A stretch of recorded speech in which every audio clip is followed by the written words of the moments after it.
আব্বু, আমি একটা মেয়েকে ভালোবাসি এবং আমি মেয়েটাকে বিবাহ করতে চাই। প্রেম কইরা বিয়া করিস না কখনো, কিন্তু ভালোবাসি তো। আমি তোরে কয়ে রাখি, প্রেম করে কখনো বিয়ে করবি না। আজকে হয়েই যাবে। তুমি লাভ ম্যারেজ করছো না অ্যারেঞ্জ ম্যারেজ করছো? Love marriage. তাইলে আমি করলে সমস্যা কি?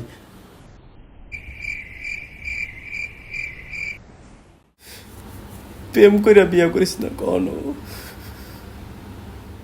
এইটা তুমি কি শুনাইলা? আমি কি তোমার কোনো কষ্ট দিছি? তুমি খালি একবার কও, আমি কি তোমার কোনদিন কষ্ট দিয়েছি?